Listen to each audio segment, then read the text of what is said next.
Really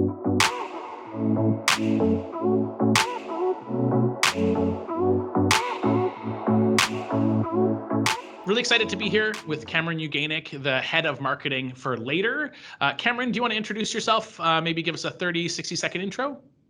Sure. I'm Cameron Uganec. You already covered that. I'm the Senior Vice President of Marketing at Later, and Later is an all-in-one social marketing platform, the number one platform for Instagram. We're a hyper-growth company growing very quickly, and so my remit within Later is I cover, obviously, all the traditional marketing functions, but I also cover customer success as well. So I manage a team of about 40. Before Later, I worked at Hootsuite with Kemp and was one of the earlier employees at Hootsuite, and was part of building Hootsuite into kind of from being, when I joined, 90, employee number 90-ish. And then when I left, I think it was 1,200 people. So that was quite a ride with lots of lessons in terms of culture. Definitely. Yeah, all around for sure. How would you describe what you do in your job in an average week to a 5-year-old? Ooh. That's meetings. I wonder if they'd understand what meetings are. That's often when I have two daughters, although they're older. But yeah, what are you doing today? What's your day like, Dad? Well, it's Zoom meetings after Zoom meetings. But let's see. To a 5-year-old, I guess I help tell stories that promote a product so people will buy that product. Nice. Very good simplification. As a leader of a team of 40, I'm sure meetings are also the right answer to that question. Awesome. One is like the dream of being a marketer, and the other one is like the reality of being a marketer. Marketing leader for sure. Marketing leader. Yeah, that's I think that's a challenge for a lot of folks in the leadership game is, the more you lead, the more you're leading other people and managing them. And a lot of your time has to go to helping them, removing barriers and guiding them and making them successful. Yeah, that's right. How do you define culture at the highest level? And would that definition change when you're talking about an organization? So kind of free of the idea of a company, we're just talking about culture at the highest level for you as a person. I think culture, that's interesting. I haven't really thought about it. I mean, culture, I guess, are some of the norms and behaviors that a group of people will perform. And then I guess a culture means that there's some connection between that group of people. A community, I think, comes to mind. The word cult is sort of one of the root words of culture. So I think the things that are common to that are just like this idea of a group. There's a community. We have certain behaviors and actions that we perform that makes us feel connected to each other. Perfect. Thank you very much. You're the first person to mention the cult thing. So that was really interesting and very true and fascinating for sure. Yeah. Tell us about a time when you were able to build culture successfully. What was the hardest part of doing that? Yeah, so I think at Hootsuite, there was a lot of emphasis on culture, and a lot of that came from Ryan Holmes, the CEO, and Ambrosia, who was the head of people there. But I think we did a good job of building a successful culture there, and I think I did my own part within my team and our teams there, and I would think that was quite successful. I think there's so many hard things with culture. I think one of the hard things, I think early on in my career, one easy way to create culture is to basically say, this is how we're better than the other. This is how we're different than the other. So that means there has to be an other. And oftentimes the other is like villainized or you get like, well, we're not like this team because this team, and like that is the worst thing you can do. So that is, I think, when I think about people that are sort of new to people management, sometimes they'll lean on that, like our team is the data-driven team, we get it, and that team doesn't really understand it. And that's a quick way to make people feel bonded and feel like that they're special, but it doesn't actually support the greater good and the company as a whole. So that's one pitfall that I think some people kind of fall into. Yeah, it sounds like the hardest part there is to focus internally and look inside as opposed to be looking outside potentially. Yes. So in your career, you've run an agency and built up an incredible marketing departments internally at growing organizations. What makes developing culture different in an agency environment than in a large organization or enterprise? That's interesting. Well, I think that the main one is that the nature of the work is very different. So you've got this thing called the client at the agency, and you kind of have to match.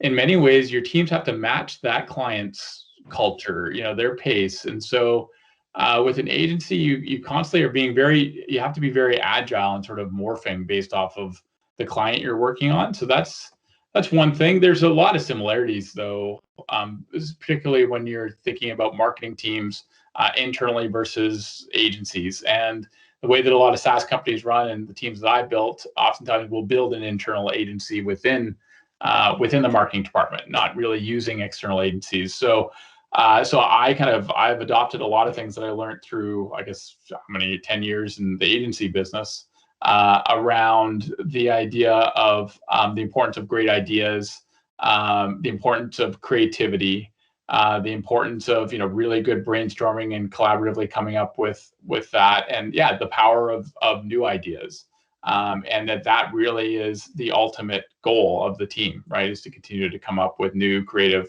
ideas. So that means you have to give a lot of room to people to be able to do that, right? Space to do that.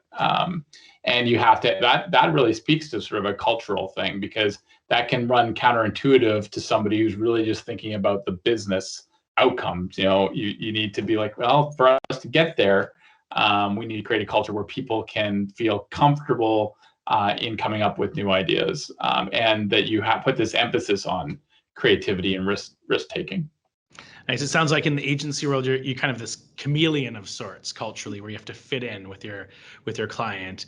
And it sounds like on the corporate side or the organizational side, it sounds like you brought a lot of the agency wisdom of creativity and making space for creativity. So it sounds like almost like there's a cultural transference there for you. There's a good fit with early stage startups and agencies. There's a lot in common with them, and that's why I think you see a lot of agencies that are in the digital world get into becoming venture studios, and that's a pretty big trend.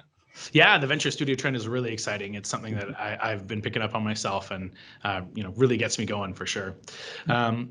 If you could create the ideal organizational culture with no restrictions like time or cost, what are the first three things that come to mind for you? First three things that you would make happen or you would do? Well, it's funny that like just my instincts, but first thing, I guess I'd go to places that I'd want to work at, right? And so like, what's the dream job? And as you get more senior, I guess it gets kind of, you can kind of make some of those things happen. And so the first thing that popped to my mind is a 4-day work week. Mm-hmm. And so I don't know, that's a culture, that is a piece of sort of a cultural thing that also is somewhat related to what I just talked about, of giving people space when you're in knowledge industries, right? Where at the end of the day, the product is around strategy, creative, new ideas. I think there's been a number of studies that will show that a 4-day work week, people can be in those environments, can be as productive or more productive than a 5-day work week. But I think that at the end of the day, I love creating and building things. I love working with creative people. And so my ideal culture or team, if I was starting from scratch, would definitely put a high emphasis on creativity, and just building good things that help people. That would be the end of the day what I'd want to do. And so so the culture would really be about taking risks, creating new ideas, always having your pulse on what's going on out there and talking about that. I love what's around the bend. It's just the way that I'm wired. I love the new ideas. I love what's happening next, and the curiosity to always want to kind of go around the next bend and see what's there. So I think it'd be a culture that embraces those things.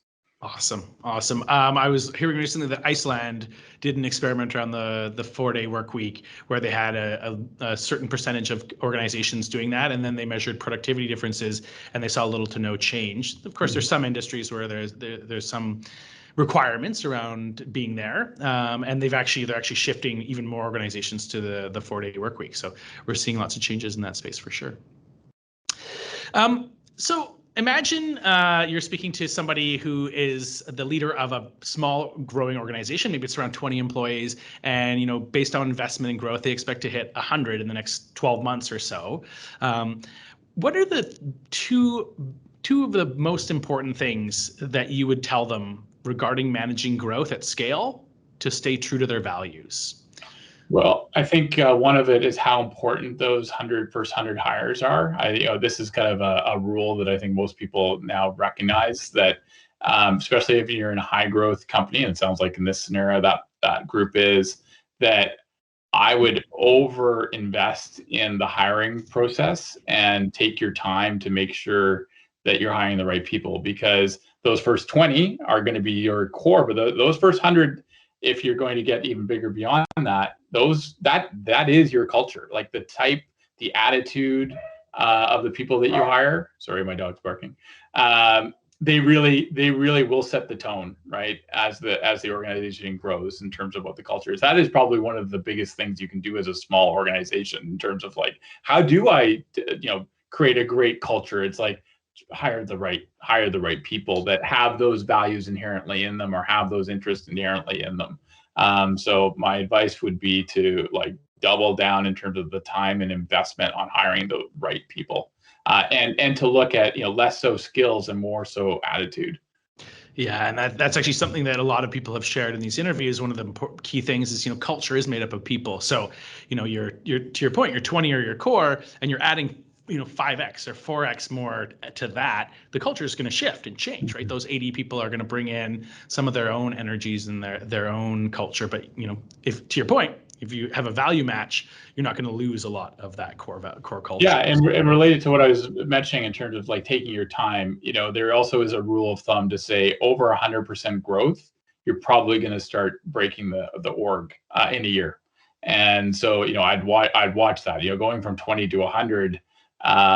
Maybe you can do that in 2 years, but you're pushing the limits of what an org can handle and maintain its culture and effectiveness. So this might be something you've already answered through your last couple of questions, but how do you ensure that your team stays positive and feeling connected to the organization's culture and values when you're rapidly growing and expanding?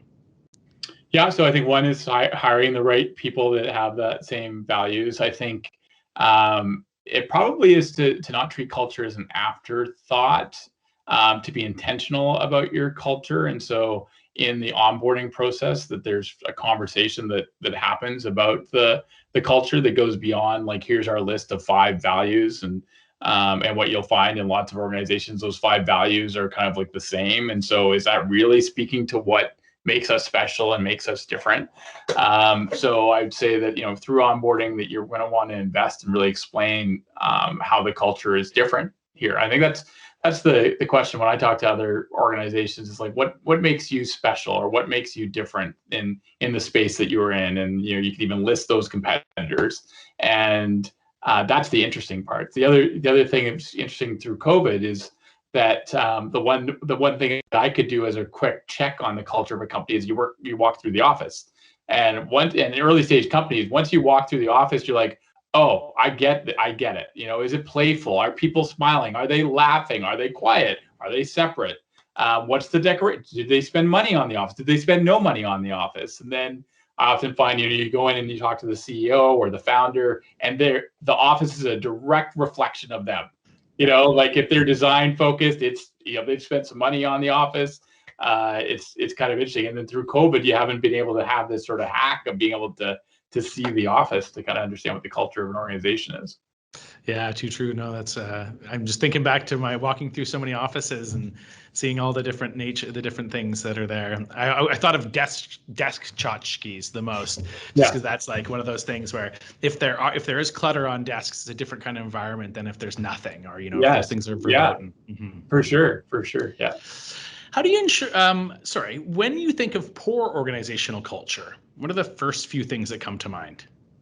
Well, I guess not having one that you could define, right? Like, I think there are a lot of organizations where, my wife worked for a while for, I won't name them, but a big sort of bureaucratic BC organization. I guess that's not true. I was like to say, so they didn't really have culture. But they did.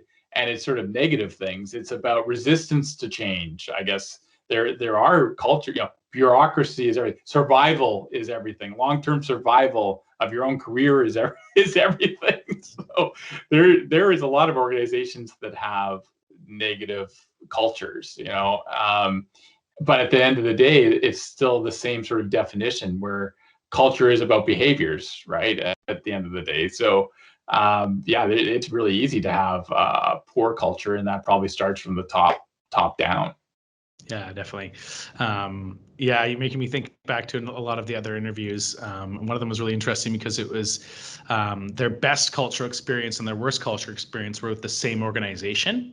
And it was because they grew the team exponentially and had basically a bad culture to start. And so to your point, it is really what's happening at the beginning that matters. Yeah. Well, and you can have both. I mean, there's at Hootsuite, we could say as you grew, we had some things that we were a very tight group in the early years, and a lot of that was through social connections, and a lot of that was when you're growing quick, you're hiring people that are friends of friends, and now you're getting to a place where it's a pretty homogenous sort of environment. And I guess that's okay if you want to be 40 people building something, but where there's real strength is diversity. And so you have to watch that of culture. And, as I said, the hiring is so important that you're not confusing that in terms of like just hiring the people that are the same, so it's more of an attitude thing. It's not a demographic thing. So that's an area where like culture can get into being a real negative. Thank you. Can you describe in comparison the organizational culture of the large global marketing agency you worked at early in your career against the culture of the nimble small agency that you founded 5 years later? Let's see. I mean, I think as an organization gets larger, you inherently get into politics, and politics becomes, depending on the organization, something that people spend a lot of time navigating, playing with, talking about. And so, the larger organization, the larger agency would have politics as part of the thing, part of like knowing how to play it, how to navigate it, spending time on it. Where, in any small, nimble organization, it's like, we're just trying to build the same. There really is no politics. I mean, it's one of the things that I love about earlier stage organizations or smaller agencies, is the fact that you just wipe all that away. So I'd say, there was definitely politics in sort of a larger global agency. What account do you get? Who got promoted? Who didn't get promoted? All the rest of it. And it's almost like, I always joke, when you're an early stage organization, there's nothing to fight over. Like, there is no corner office, there are no EAs, there is no expense account, so that strips all that ego stuff away, which I think is freeing. Yeah, it really speaks to me, what you just shared there for sure, and sort of the type of culture that I think for me I thrive in the most is where we're just working really hard and getting it done. Together. Together. Exactly. What are the most impactful things you do to translate the organization's vision for your team? I think storytelling is really important. I think that I'm often surprised at how my role is just repeating that vision over and over again, and how important that is. So that's something that I try to do, but I also get caught in, like, there'll be a couple quarters where I'm like, I've just been busy building the business and I haven't spent enough time really talking about the vision. And I really see that as my role as a marketing leader. As you get sort of a team, my team is now 40 people. Well, my job now really is about setting that vision. That vision is one, sort of inspirational about where we're going and why it's interesting, but also just from a very sort of simplistic 4 things from a strategy perspective that we're going to focus on. And all that is to empower my team so they can then make the right decisions, decentralized decision making. And that's related to culture, right? So they know how to make the right calls. And so I think for me, my role is really to in an area that I think that I invest in is that vision piece. Nice. Yeah, that one of the top answers here is repetition. I just over and over again can't say it enough. You know, you got a new hire over here, you got someone who was away last week, and so just constantly repeating yourself is often very important in those. Yeah, and you miss it. You like as you get more senior, you kind of you forget that it's like there's, especially a high growth company, you've got half of the people were not here 8 months ago when you gave that big talk. They literally weren't here, so how would they know? And so yeah, you have to repeat it over and over again. And then the world is changing so quickly, the pace of change is so quick, so you may have to adjust and then explain that adjustment to people. Awesome. A lot of hiring managers and leaders across our country are dealing with an increasingly challenging hiring environment. What would you recommend to smaller companies? What would you recommend for them to do in order to compete with bigger companies when maybe they can't compete purely on financial compensation? Yeah, so that's like just a tee up for culture, right? Like that, I would over index right now. You're going to have the reshuffling, the big reshuffling happening, I think, of people coming out of COVID, feeling like either they were holding on as long as they could because it wasn't a time to make the move, or that their priorities have changed through COVID. So we're going to see a lot of movement of people in the next 6 months. At the same time, you've got a lot of industries, particularly in tech, growing at a huge rate with lots of capital there. So you've got them coming in terms of like just a huge demand for talent. And so I think for smaller organizations, where you can compete is really on culture. Like, what are the things that are important to your organization that's different than others? An example of that would be like for later, we've always over-indexed on education and training. So everyone gets a $3,000 a year education budget. Now, there are other companies that give education budgets, but very few that give $3,000 that they can, if it's travel to a conference or if it's just online, it's $3,000. It's every year. So I think that signals to new hires what's important to us, and then you're going to attract the right people. So it's not really trying to outdo on every benefit or everything. It's just like pick the ones that really are important to your culture, and then I think make a good sort of story and package around that. Nice. Yeah, you have me thinking about all the retail and food and beverage challenges around hiring right now. Just coming out of COVID, walking around, you see everywhere, everyone's hiring. Looks like there's desperation. Maybe they're going to have to pay people more. Who knows? But it's an interesting challenge going on in that space as well. Sometimes organizational culture is not a good fit between employees and organizations. What advice would you give to others, whether they're a hiring manager or they're looking to start at a business, to help them figure out for themselves if the culture is a fit before they work or apply at a company? Oh, that's interesting. So how would you dig in? So I think there are questions like I've shared earlier of what makes this culture different. How are you different in both, maybe both the good and maybe the negative? One question that I think is interesting to ask is what makes you frustrated about working here? So you want to go kind of on an angle in terms of trying to get to the reality of it. I think the other hack that I shared is getting a feel for walking around the office, getting a feel for the office. If you can't do that and it's all online, it's like I want to meet as many people as possible. Somehow figure out a way in which can I meet some of the peers in the group before I make a final decision. And I think you'll quickly figure out what the true culture is. By asking some of those open-ended questions, like what makes it different here, what makes you excited here, why do you stay there, those types of questions. What do you do when you're hiring to see if there's a culture fit? I love to hear people's stories. So my standard process when I'm hiring is I want to hear their career story, and it's pretty, again, open-ended question. And I might ask some questions along the way. I'm often trying to figure out, this is like a little cheat sheet for anyone that's interviewing with me. I'm trying to figure out why they've made decisions. So one is the story itself. What experience do you have? What did you do? But I'm more interested in those decision points of, I decided to go to school in Halifax and I lived in Vancouver. Well, why? That's interesting. And from the answers that they give, I'm able to kind of figure out what really drives them, what motivates them.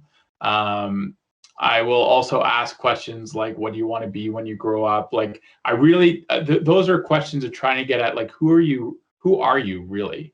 Not about skills. Like it's not about what skills do you have. I don't really spend a lot of time on that. It's more about who are you, and what's important to you, and what are your values. Nice, thanks. That's great. Something I'm going to use myself in the future. So switching tracks a little bit, recently 2 organizations, Coinbase and Basecamp, made public announcements regarding their desire and initiative to not weigh in on political and sensitive topics. This is being seen from 2 different extremes. Some people think it's a smart move to sort of attempt to make the office an apolitical environment, and some think it's a cowardly move. Particularly in our, in our neighbor nation to the south, where there's, strong political divisions. Anytime you say one thing, it might offend another group. How do you think organizations can navigate the increasingly challenging world where taking a side on an issue may alienate the opposing group? And how do you see these moves by these organizations? Yeah, so I totally understand where they're coming from. There are times when I'm like, can we just sell software like that? Isn't that what we're doing?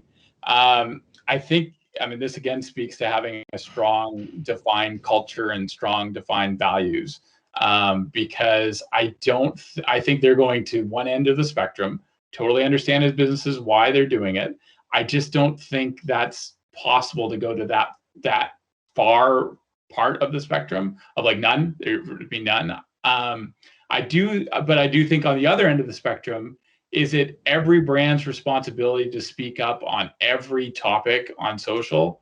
No, I do not think so. I think you've got to pick the causes that matter to you, and there needs to be authenticity in terms of what you're saying, your support to each of those. So, you hear pink washing, you hear a lot of brands being called out when it's not authentic. So I think it's going to be, I don't have a really tight answer, but somewhere on that spectrum. I don't think you can go so far as like, we're never going to talk about any of that, and we don't want anyone talking in this office about politics.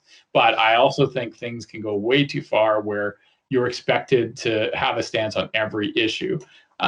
Because my question would be, is that relevant to our customer base? Is that relevant to our employer base? Do we have a unique role in whatever this issue is? And if the answers are no to those, it's like, why are we engaging in it? And so I think it's going to be a tough one to navigate, because the trend has been and will continue to be that buyers want to buy from companies that are aligned with their values, right? We know that. And so you do have to make a call on some things. You do need to show what you believe in. And at the same time, employees want to work at places that are aligned with their values as well. So you've got to show your cards on some of those things. So it's going to be really interesting to see how companies navigate. For a while, I was thinking that maybe this is a detriment to larger organizations, and maybe it is, in that you can't appease your entire customer base, you can't appease your entire employer base, but as a niche, say direct-to-consumer brand, you can carve out, like being like very clear that whatever cause it's passionate about you're going to be loud and be part of that movement. And you'll attract enough people within that community to make your business work. I just don't know, as a large organization, how you navigate that.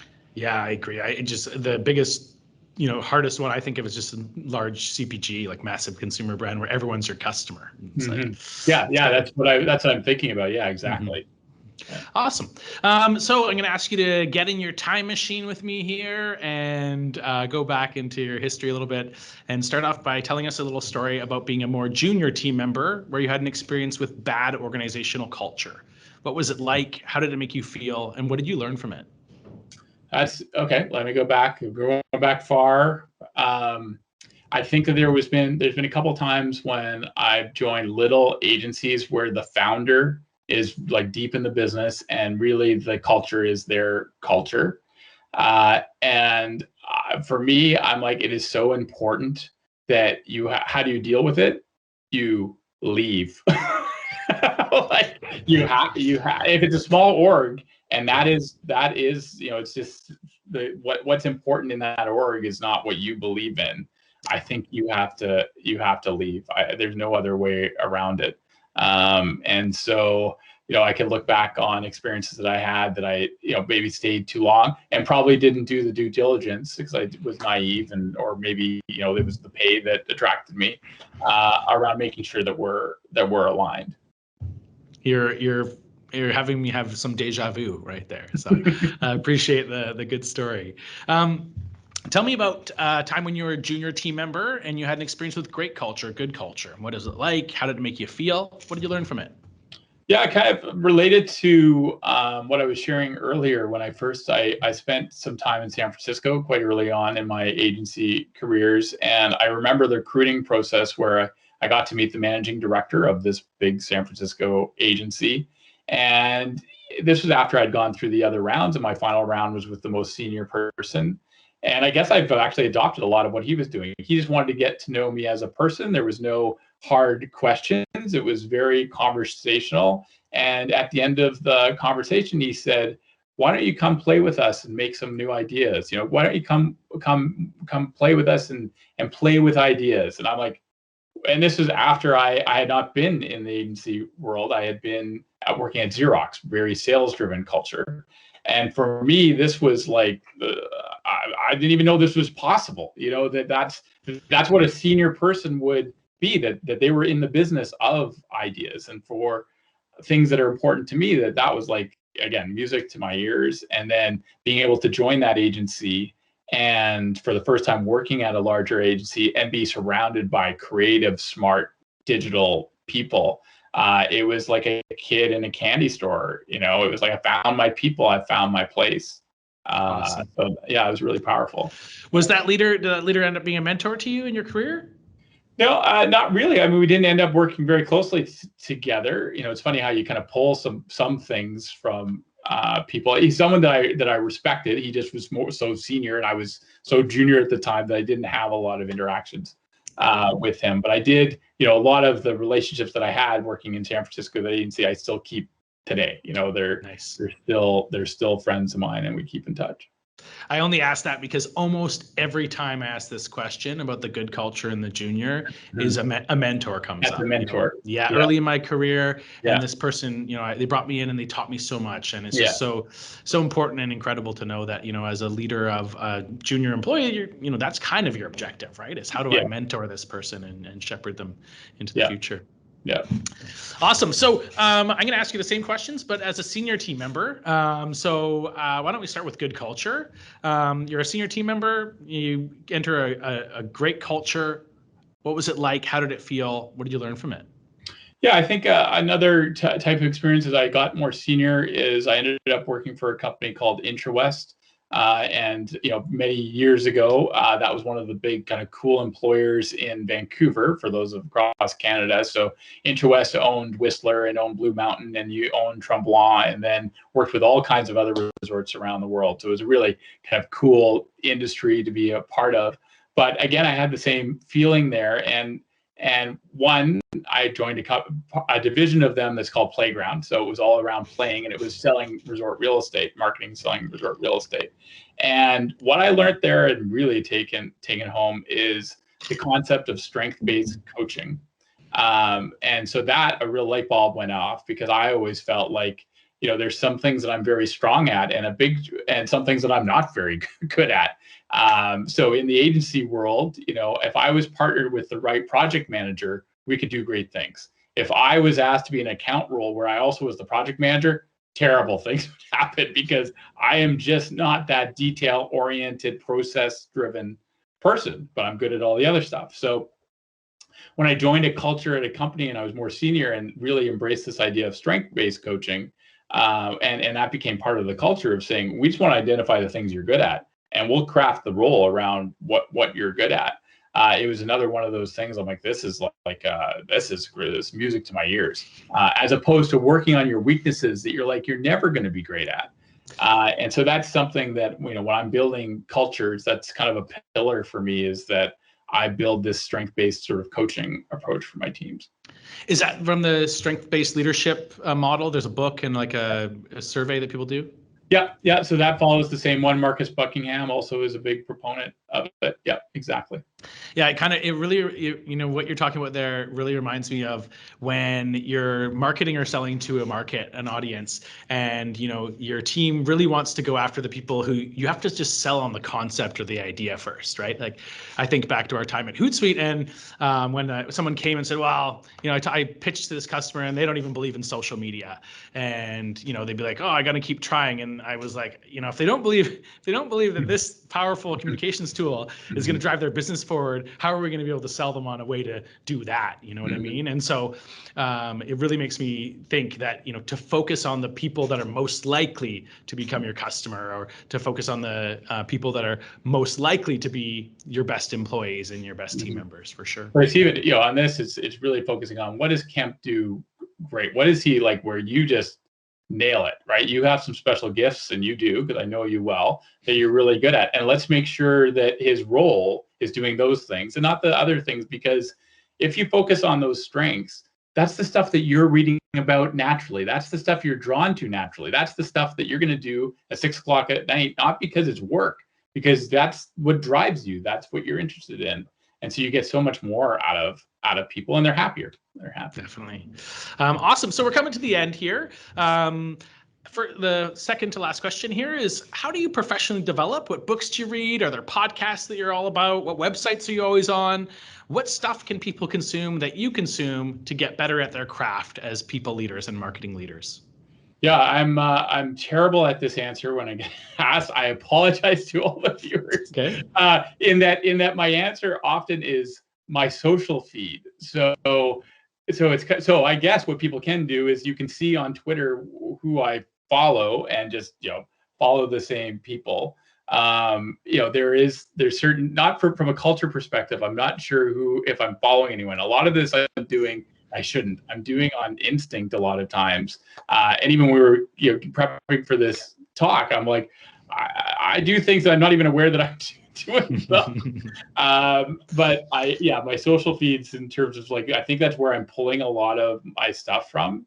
Nice. But yeah, there isn't a lot of business books. There is one, for people that are in early stage growth companies. Reforge, I think, is the one great sort of resource for that. But that doesn't really speak to culture. That's more about growth marketing and growth hacking. But yeah, I can't really list a bunch. And not to worry.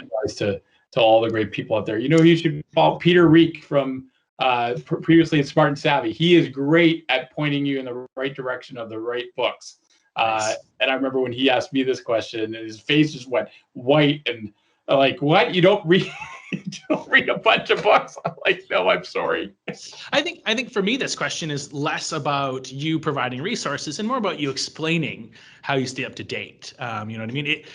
I do ask it hoping that you're going to list off, the 10 greatest resources in the world. But more to the point is, you're a successful leader in your business and in the businesses you've been a part of, and you aren't reading a business book every week, So yeah. So to answer that question, I do spend time on Twitter. I don't spend a lot of time posting a lot on Twitter anymore, but I definitely find the people that I respect at companies that I respect, and I follow them. And then I pay attention to what they're reading. If that's a blog post, I'll read that too. And with that, you get access to a lot of different people. So just thinking about the people that you follow, and that's a really good use of Twitter. I think the other thing that I learned at our time at Hootsuite, Steve Johnson was very good at this, about going out and talking to other people that are in your industry, but the next stage above, and not feel like you have all the answers, and how powerful that can be, of just asking questions of people that have been there and done it before, the people that are on the front line. So I would, I guess I put a lot more emphasis on being an entrepreneur of the people that are doing it versus an academic writing a book about it. So yeah, I'd encourage people to reach out. I've got a pretty big personal network that that on LinkedIn, in terms of, if I've got a question to ask, I'm going to go through there and find who I think is the smartest person in that area, and have a conversation with them. Awesome. Thank you so much. Where can people find you online if they want to connect? On Instagram, I'm at Cameron U. So Cameron and the letter U. On Twitter, it's the same, at Cameron U. You can find me on LinkedIn as well. And do some writing on the later blog. So if you're interested in social media tips and tricks, and encourage people to sign up for the newsletter there as well. Awesome. Thank you so much, Cameron. Really appreciate all your insights today. It's been invaluable to hear you and learn from you. Thank you again. Thank you, Kemp. It's great spending time with you again.